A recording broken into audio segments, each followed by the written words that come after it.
Sobat RB, selamat datang di podcast Rumah BUMN Medan. Jadi ini podcast santai yang bakal ngebahas topik-topik seru seputar bisnis, UMKM, dan dunia kerja. Nah, podcast kita kali ini dinaungi oleh Bank Mandiri ya Sobat RB. Kenalin, nama aku Salu yang akan membawa podcast kita kali ini.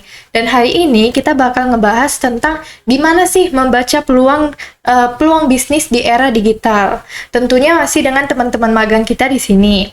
Gimana ya cerita kita sebagai generasi muda bisa menangkap peluang bisnis dan memanfaatkannya? Yuk langsung aja kita mulai.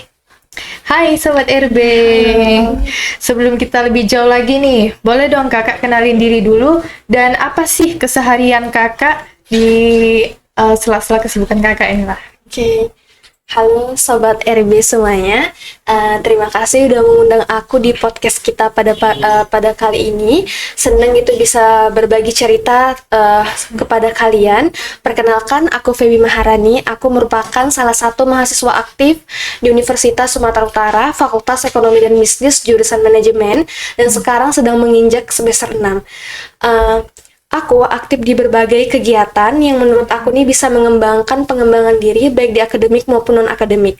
Selain menjalani magang, aku juga sangat fokus di organisasi, sering mengikuti lomba-lomba, serta sedang mengikuti kegiatan beasiswa. Karena aku percaya bahwa pengalaman di luar kelas itu sama pentingnya dalam pembelajaran akademik lainnya. Oke Kak Feby, dapat dikenalkan Sobat RB, sebelum kita lebih jauh lagi nih Kak. Sebenarnya kakak ini di jurusan manajemen ya? Yes, benar. Oke. Tapi kalau aku nanya tentang bisnis digital, pasti kakak familiar ya? Oke, menurut Kak Feby nih, apa sih yang bikin bisnis di era digital ini lebih menarik dibanding bisnis konvensional? Oke, jika dibandingkan dengan bisnis konvensional yang lebih mengandalkan interaksi langsung ataupun tempat fisik, bisnis digital tuh tampaknya itu menawarkan banyak keuntungan seperti waktunya tuh fleksibel dalam luas serta efisiensi dalam operasional. Dari perspektif aku sendiri, faktor utama yang membuat bisnis digital itu lebih menarik mungkin karena lebih mudah dijalankan dengan modal yang lebih rendah. Iya bener banget. Kan sekarang bisnis digital tuh bisa berjalan tanpa punya toko fisik. Dan digitalisasi juga bikin promosi jadi lebih murah dan efektif. Oke, di sini ada nggak sih contoh menurut kakak itu? Contoh bisnis digital yang menarik dan bisa jadi inspirasi buat kita para Sobat RB. Saat ini tuh banyak sekali gitu model-model bisnis digital yang berkembang mulai dari e-commerce, layanan berbasis aplikasi, hingga berbisnis artificial intelligence. Dari sekiannya banyak model bisnis yang ada, mungkin ada contoh bisnis digital tertentu yang menurut aku nih sangat menarik bagi para pengusaha muda. Bisa jadi bisnis tersebut memiliki model yang unik, inovasi yang kuat, ataupun berkembang pesat dalam waktu yang relatif singkat. Jika ada, aku nih bisa menceritakan alasannya gitu. Oke, pasti banyak banget ya. Misalnya kan kayak jasa desain online atau bahkan jadi content creator. Kuncinya itu pasti ada di kreativitas dan bagaimana cara kita membaca tren yang ada. Nah, sebagai anak magang nih, kakak di RB, apa sih insight paling berharga yang Kak Feby dapat tentang dunia bisnis?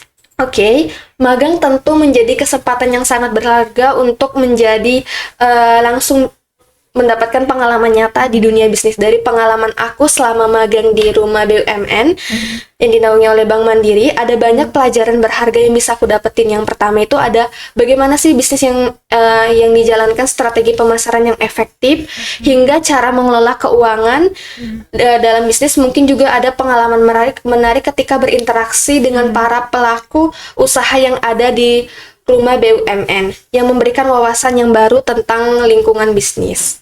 Setuju banget. Kan Rumah BUMN ini bisa jadi tempat support buat UMKM, mulai dari pelatihan sampai akses ke pasar. Dan pastinya banyak banget pelajaran yang dapat kita ambil di sini. Terus menurut kakak, apa sih tantangan terbesar dalam membangun bisnis di era digital? Dan gimana sih cara kakak mengatasinya gitu? Meskipun bisnis digital ini menawarkan banyak kemudahan dan peluang, tentu ada tantangan besar gitu yang harus dihadapi oleh para pelaku usaha. Salah satunya terbesar adalah membangun bisnis di era digital mungkin berasal dari persaingan yang semakin ketat. Karena semakin banyaknya bisnis yang serupa, tantangan itu bisa berasal dari bagaimana sih kepercayaan pelanggan di dunia digital yang serba cepat dan instan. Bener, kan tantangan pasti ada aja. Kayak persaingan yang ketat yang tadi kan, dan perubahan tren yang cepat. Tapi kalau kita terus belajar dan beradaptasi, pasti kita bisa bertahan.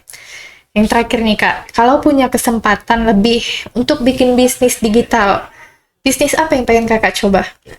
Dengan perkembangan teknologi yang pesat, tentu ada banyak gitu ya peluang bisnis digital yang menarik untuk dieksplorasi. Jika aku sendiri kesempatan untuk membangun bisnis yaitu kuliner. Oke. Kalau kuliner mungkin nanti Sobat RB bisa nih kolaborasi dengan kakaknya, mana tahu bisa dapat peluang bareng, dan bisa jadi bisnis beneran ya kan. Oke Kak, nggak terasa nih obrolan kita hari ini udah seru banget bareng dengan Sobat RB. Makasih buat Kak Feby yang udah bersedia menjadi narasumber buat kami hari ini, udah sharing-sharing cerita dan pengalamannya. Dari tadi kita udah ngebahas gimana caranya menangkap peluang bisnis di era digital dan belajar banyak dari pengalaman teman magang kita di sini. Semoga obrolan ini bisa menginspirasi buat kita semua Sobat RB untuk bergerak dan memanfaatkan peluang yang ada.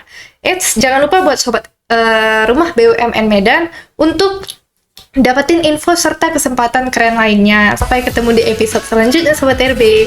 Bye!